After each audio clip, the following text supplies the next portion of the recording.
नमस्कार साथियों, स्वागत है आप सभी लोगों का एक बार फिर से आपके अपने YouTube channel Nitish sir classes में। और दोस्तों, ये हमारी R S Agarwal complete book की क्लास नंबर 2 है, जो हमारी चल रही है नंबर सिस्टम संख्या पद्धति के टॉपिक पर।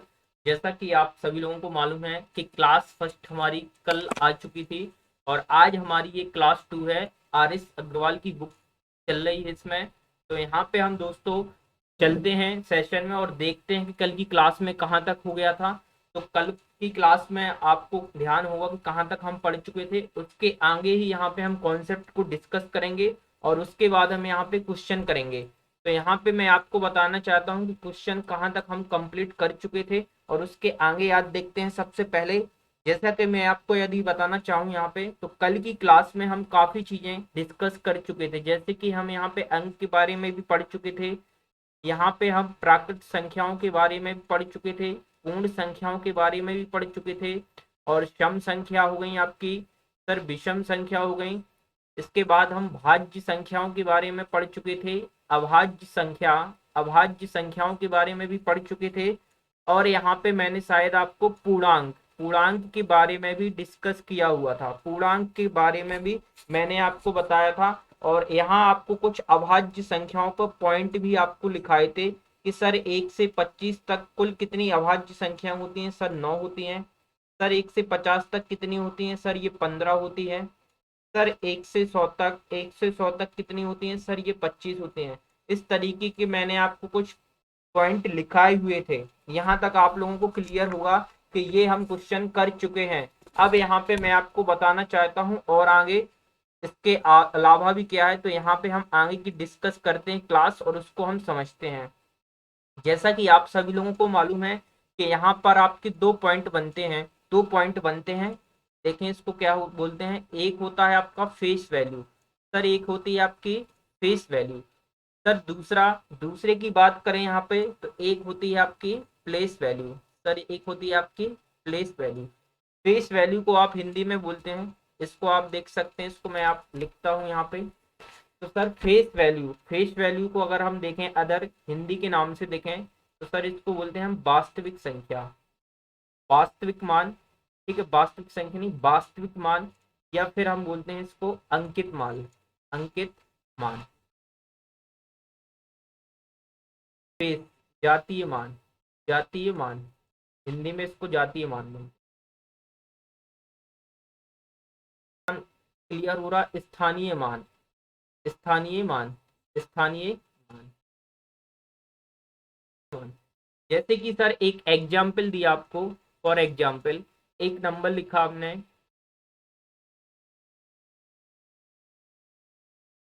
6, और इस नंबर में आपसे पूछा, इस नंबर में आपसे पूछा, मतलब इस संख्या में आपसे पूछा कि सर यहाँ पे तीन का फेस वैल्यू, फेस वैल्यू क्या होगी, तीन की फेस वैल्यू क्या होगी। तो फेस वैल्यू वास्तविक मान, अंकित मान या जातीय मान, इसका मतलब है वह स्वयं, वह स्वयं, स्वयं स्वयं मतलब यहाँ पे तीन का स्थानीय मान क्या होगा, सर तीन ही होगा। लेकिन वही चीज इसमें पूछा कि सर तीन का स्थानीय मान, तो सर तीन को लिख लिया। तीन के बाद यहाँ पे देखें आप, तीन के राइट साइड में, इस साइड में कितने डिजिट हैं, सर 1 2 3 4।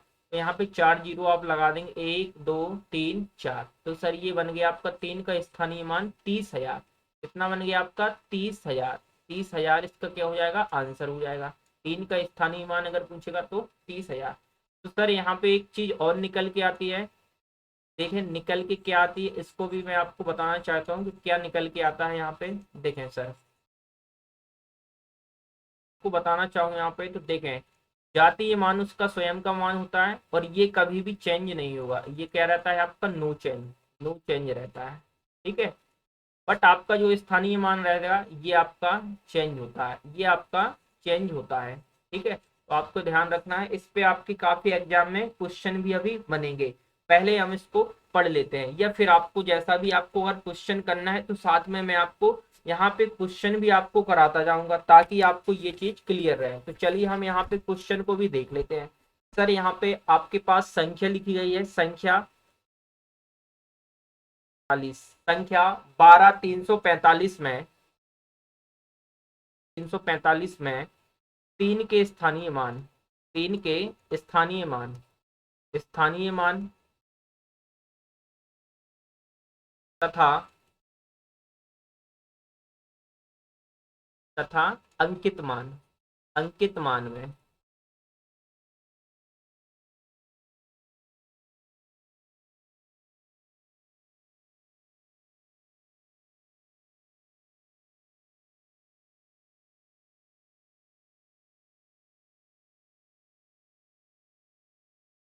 आपका काफी बार बनता है सर, ऑप्शन में आपके पास भी रहेंगे।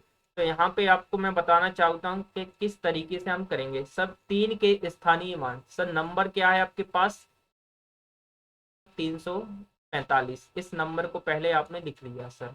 इसके बाद यहाँ पे देखें क्या निकलेगा यहाँ पे, सर तीन,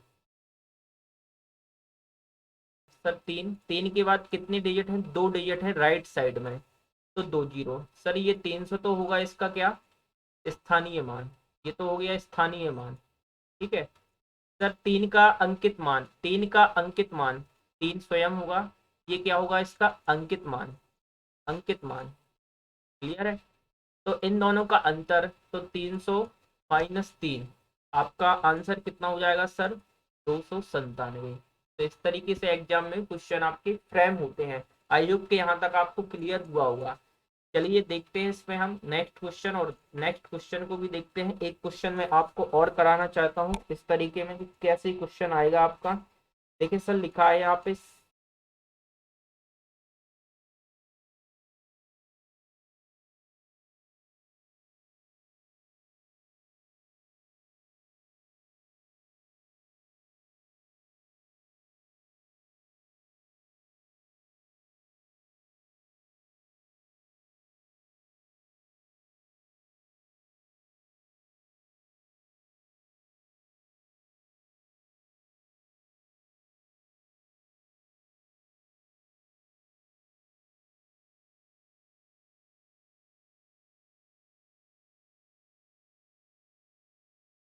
तो सर कैसे निकालेंगे आप इसका स्थानीय मान। तो यहाँ पे आप देखें सर सिक्स कहाँ पे है, सिक्स, तो लिख लें सिक्स।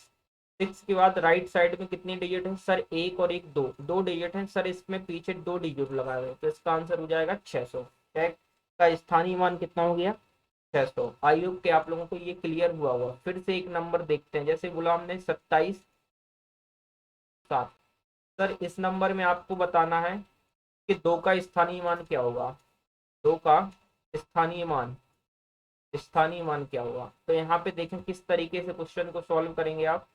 दो कहाँ पे है, इस दो को लिख लें पहले, फिर इसके साइड में राइट साइड में कितने डिजिट हैं आप देख सकते हैं यहाँ पे, एक दो तीन चार, तो यहाँ चार जीरो आप लगा लेंगे, चार जीरो लगा लेंगे तो आंसर हो जाएगा 20,000। दो का स्थानीय मान कितना हो जाएगा सर 20,000। आई होप कि यहाँ तक आप क्वेश्चन को अच्छे से समझ चुके होंगे। अब एक क्वेश्चन और मैं आपको बताता हूँ, एग्जाम में आया है। देखें क्वेश्चन क्या है, 70560, इसमें आपको पांच और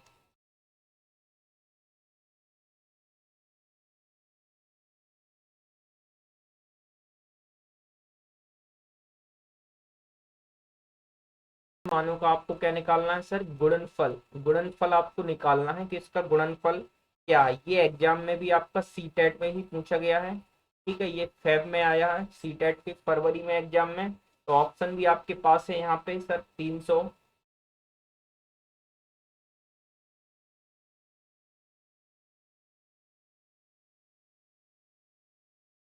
और ये डी।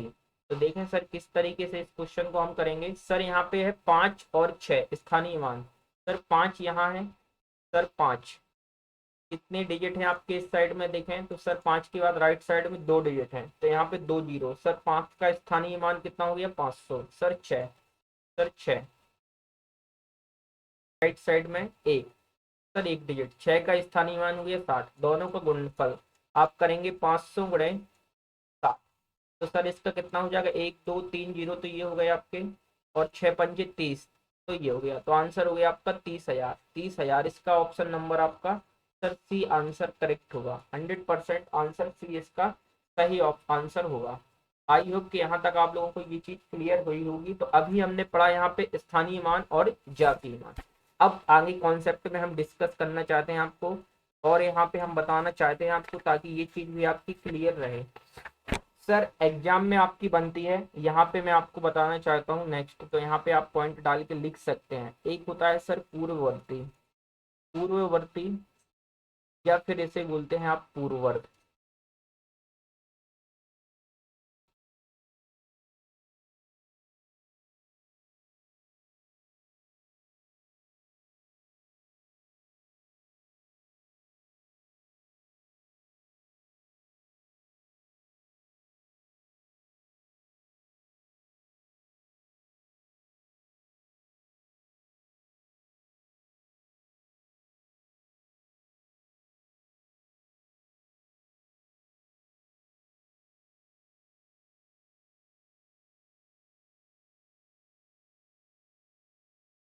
पहले वाली, या फिर इसको हम लिखें तो बोल सकते हैं कि ठीक पहले वाली, ठीक पहले वाली।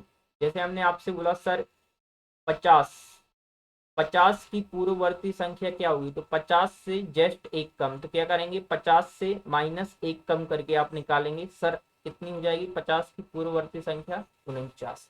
वही चीज अगर मैं आपसे बोलूं कि सर 50, 50 की अनुवर्ती, अग्रवर्ती, परवर्ती या उत्तरवर्ती संख्या क्या होगी, तो सर ये आपकी नेक्स्ट आगे की संख्या होती है। ये क्या होती है, ठीक नेक्स्ट की संख्या, आगे की संख्या। तो सर 50 में +1 करेंगे आप, तो नेक्स्ट संख्या आपको मिल जाएगी 51। तो 50 की अग्रवर्ती संख्या कौन सी हो जाएगी सर, 51। क्या हो जाएगी, 51। पूर्ववर्ती मतलब नंबर से -1 ठीक पहले की संख्या, और नंबर से +1 आगे की संख्या आपकी उत्तरवर्ती, परवर्ती, अग्रवर्ती या अनुवर्ती संख्या होती है। आई होप कि यहाँ तक आप लोगों को ये सब क्लियर हुआ होगा। अब चलते हैं इस क्वेश्चन पर, इस पे देखते हैं एग्जाम में किस तरीके से क्वेश्चन आपका बन चुका है एग्जाम में। तो मैं यहाँ पे बताना चाहता हूँ आपसे क्वेश्चन। यहाँ पे देखें, सबसे पहली क्वेश्चन तो यहाँ से आपसे पूछा जाएगा, देखें किस तरीके से क्वेश्चन आएगा। तो यहाँ पे मैं आपको बताना चाहता हूँ, देखें आपको बताना है कि कौन सा निम्न में से कौन सा सही है, कौन सा आपका जो है वो सही है, कौन सा सही है, ट्रू है। ठीक है, ये चीज आपको फाइंड करना है। पहले ऑप्शन में मैं अगर आपको बताऊं तो सर पहले ऑप्शन, ए ऑप्शन में आपको लिखना है यहाँ पे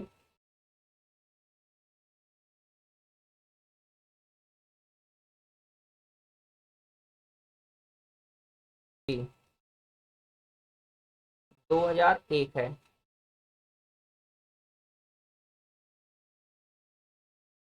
के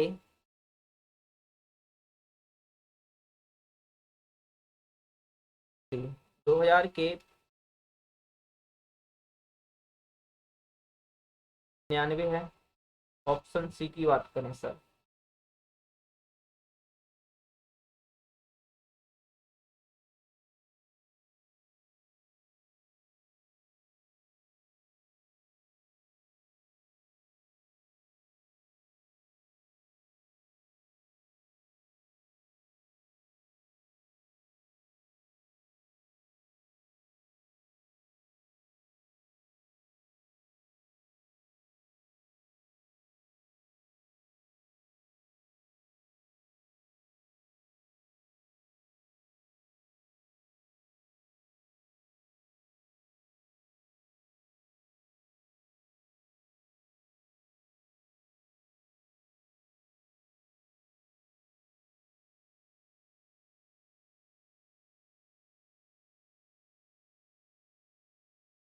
में पूछा हुआ क्वेश्चन है।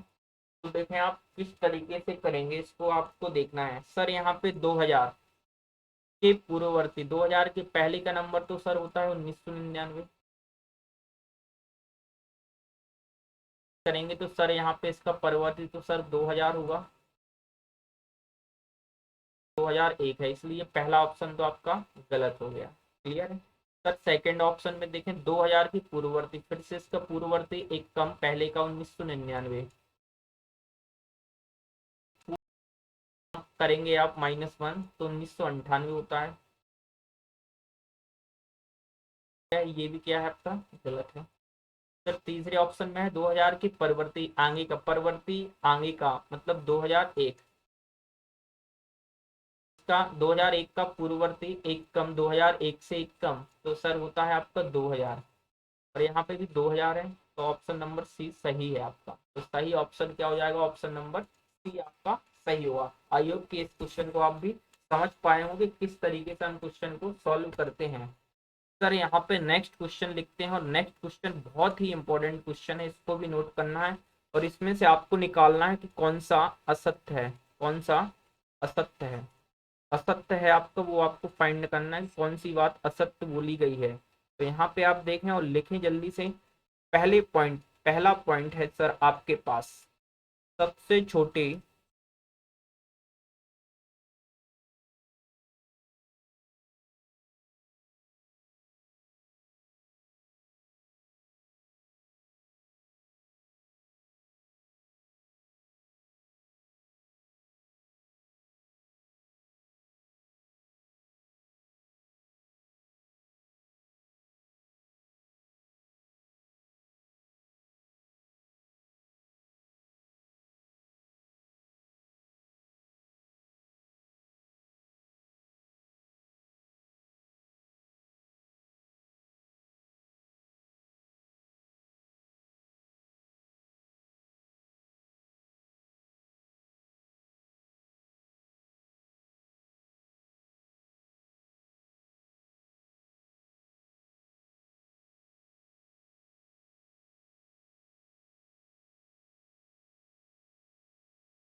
ऑप्शन की बात करें, आपसे बोला गया सबसे छोटी पूर्ण संख्या है आपकी जीरो है। सर ये बिल्कुल सही है। पूर्ण संख्या आपकी जीरो से स्टार्ट होती है, zero one two three, zero से स्टार्ट होती है। दूसरे में बोला गया सबसे छोटी प्राकृत संख्या वन है। सर ये वाली पॉइंट भी आपकी सही है, प्राकृत संख्या हमेशा वन से स्टार्ट होती है, वन टू थ्री फोर। ठीक है, इस तरीके से सर संख्याओं 81 और 101 के बीच में 19 पूर्ण संख्या है। तो आप देख सकते हैं 81 और 101 के बीच में 19 पूर्ण संख्या है। सर ये बात भी आपकी सही है। सर तीसरे ऑप्शन में बोला गया है सभी पूर्ण संख्याएं प्राकृत संख्याएं भी हैं। सर पूर्ण संख्या तो होती है जीरो से start, zero one two three four से। और सर प्राकृत संख्या होती है वन टू थ्री। सर प्राकृत संख्या तो वन से स्टार्ट होती है, तो सभी पूर्ण संख्या प्राकृत संख्या भी है, ये बात क्या सत्य है। तो सभी पूर्ण संख्याएं प्राकृत संख्या भी हैं, ये बात आपकी सही नहीं है। आप देखें पहली क्लास को पढ़ के यहाँ पे मैंने बताया था कि सभी प्राकृत संख्याएं पूर्ण संख्या होती हैं, लेकिन कभी भी सभी पूर्ण संख्याएं प्राकृत संख्या नहीं होती हैं। तो असत्य हमें निकालना था, तो ऑप्शन हमारा कौन सा हो जाएगा सर, डी ऑप्शन हमारा सही आंसर होगा। आई होप कि यहाँ तक आप सभी लोगों को ये चीज बात क्लियर हुई होगी। चलते हैं हम इसमें नेक्स्ट में, और नेक्स्ट पे हम देखते हैं यहाँ पे क्वेश्चन को और समझते हैं किस तरीके से क्वेश्चन हमारे एग्जाम में बनेंगे, इसको देखते हैं क्लास में। इसी में देखते हैं सर, यहाँ पे आपको मैं बताना चाहता हूँ, जैसे कि आपको मालूम हो कुछ संख्या, तो क्वेश्चन यहाँ पे हमारे एग्जाम में बनते हैं। Sir find the sum, question लिख रहे हैं सर, लिखा है फाइंड द सम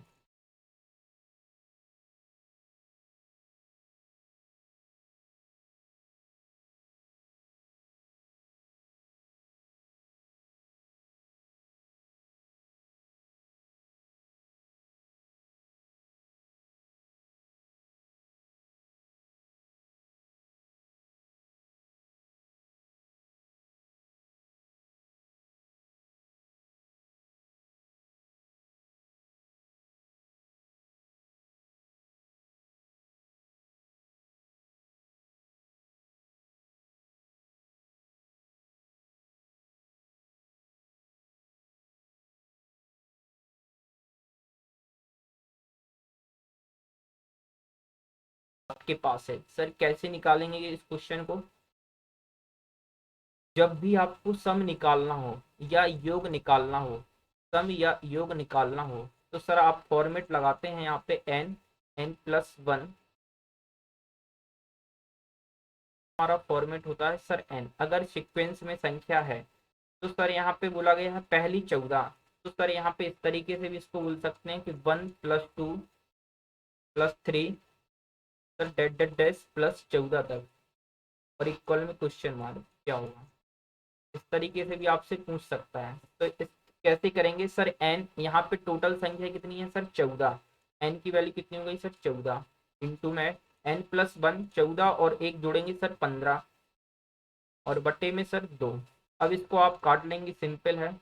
तो सर काटेंगे, 2 एकम 2, 2 से 14 काटा सर 7, तो यहाँ पे बचेगा आपका कितना सर 7 इंटू 15, 7 इंटू 15 और इसका आपका मालूम है मल्टीप्लाई कितना होगा। तो ऑप्शन नंबर ए आपका इसका सही आंसर हो जाएगा 105। आई होप कि यहाँ तक आप सभी लोगों को ये क्लियर हुआ होगा। ऑप्शन नंबर ए इसका सही आंसर होगा 105। क्लियर है यहाँ तक। इसी कॉन्सेप्ट को बढ़ाते हैं और हम सर यहाँ पे देखते हैं नेक्स्ट क्वेश्चन। नेक्स्ट किस तरीके से हमसे पूछा जाएगा। अगर आपसे बोला जाएगा कि फाइंड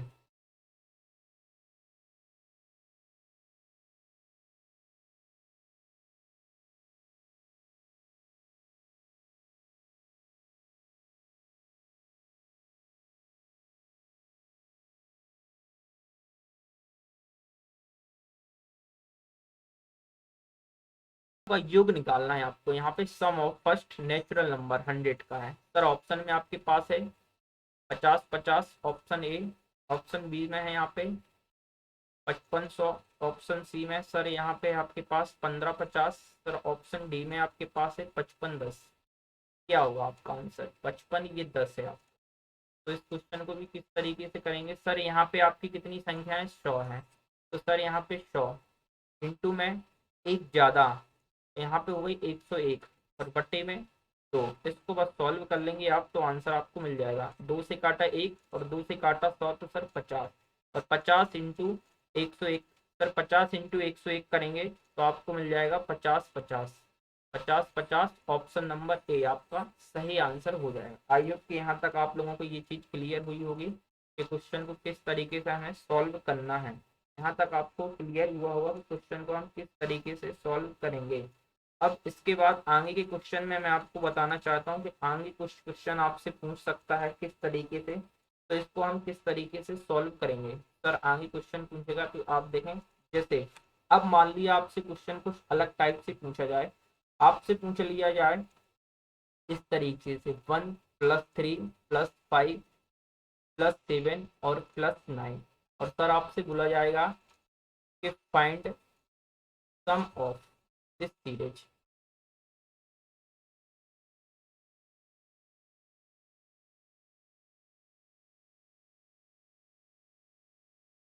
5 ऑप्शन डी में है सर आपके पास 15।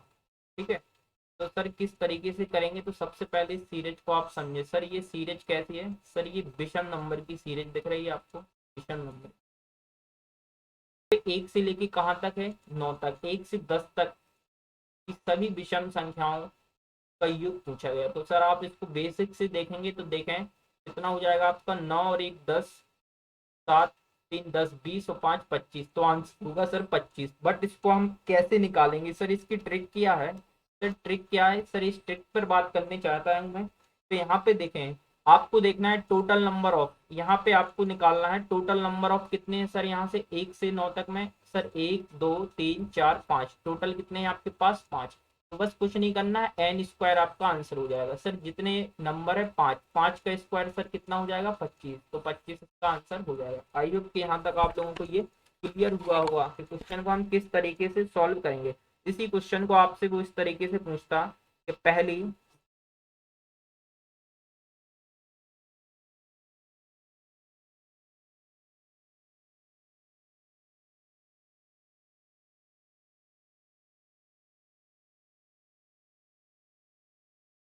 5 विषम संख्या है तो 5 हो गई, तो 5 का स्क्वायर 25, तो आंसर हो जाता सर आपका 25। आई होप कि क्लियर हुआ होगा। इसी कॉन्सेप्ट को आगे बढ़ाते हैं। अगर आपसे पूछा जाएगा कि सर पहली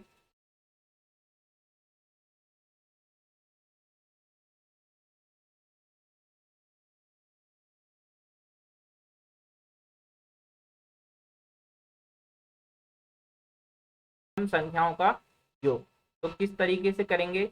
तो यहाँ पे देखें आपको पास कितना वो लगेगा, पहली 10 संख्याएं कितनी है यहाँ पे n, n कितनी है सर 10, तो n का स्क्वायर, n स्क्वायर मतलब 10 का स्क्वायर, 10 का स्क्वायर सर होता है 100, तो आंसर भी आपका हो जाएगा 100। आई होप कि यहाँ तक आपको ये चीज क्लियर हुई होगी। क्वेश्चन को हम किस तरीके से सॉल्व करेंगे, यहाँ तक आप लोगों को ये क्लियर हुआ होगा। ठीक है, और आगे देखते हैं। अगर कुछ इस तरीके से सीधे जाती है आपके पास, इस तरीके से अगर आप देखें यहाँ पे जैसे लिखा है 2 + 4 + 6, तो आपको ये मालूम है कि क्या हो जाएगा, 6 4 10 2 12। सर यहाँ पे बात करें 2 + 4 + 6 और +8, तो इसका सम कितना होता है सर 20 होता है। सर अगर ऐसा लिखा हो 2 + 4 + 6 +8 और +10, इसका सम सर कितना होता है सर 30 होता है। सर ये कैसे बनता है इसको हमें समझना, क्योंकि यहीं से कॉन्सेप्ट निकलता है। सर यहाँ पे नंबर ऑफ में कितनी संख्या है, आप बोलेंगे सर 3 संख्या है। संख्या कितनी है 3। सर यहाँ नंबर ऑफ में कितनी संख्या है, सर यहाँ 4 है। यहाँ सर संख्याएं कितनी है, सर यहाँ पे संख्याएं 5 है। तो आपको यहाँ पे जितनी संख्या है उसको, संख्याएं 3, इस संख्या को क्या करना है, आपको 3 संख्या लिख लेना है, और इसका एक नेक्स्ट नंबर, आगे का नंबर क्या होगा, 3 के आगे का नंबर सर 4, इन दोनों को गुणा करेंगे तो आपको क्या मिल जाएगा, ये मिल जाएगा 12। 3 × 4 12। सर संख्याएं कितनी यहाँ पे 4, और 4 का आगे का नंबर सर कितना होगा 5, और 4 इंटू जब आप 5 करेंगे तो आपको आंसर मिल जाएगा 20। सर यहाँ संख्या कितनी है 5, 5 के आगे का नंबर क्या होगा 6। सर 5 × 6 करते हैं तो आपको रिजल्ट मिल जाएगा यहाँ पे 30। तो कहने का मतलब यहाँ से क्वेश्चन कुछ इस तरीके से फ्रेम होगा। क्वेश्चन किस तरीके से होगा, तो आप क्वेश्चन को आप समझें किस तरीके से क्वेश्चन आपका आएगा। देखें क्वेश्चन आपका आएगा कुछ इस तरीके से, आपसे पूछा जाएगा सर पहली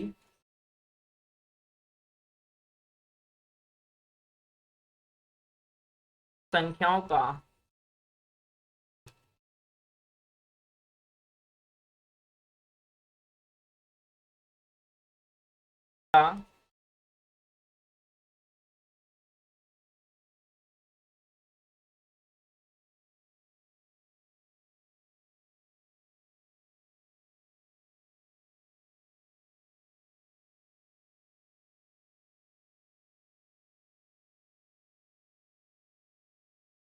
संख्याओं का सर यहाँ पे first find the sum of first 3 even number. कितने नंबर है सर 3, स्टार्टिंग के हैं पहली 3, तो सर आपको मालूम है कि कितनी संख्या हो जाएंगी, यही होंगी ना 2 + 4 + 6।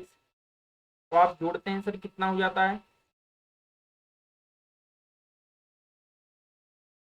संख्याएं 2 4 और 6, तो संख्याएं कितनी है सर 3।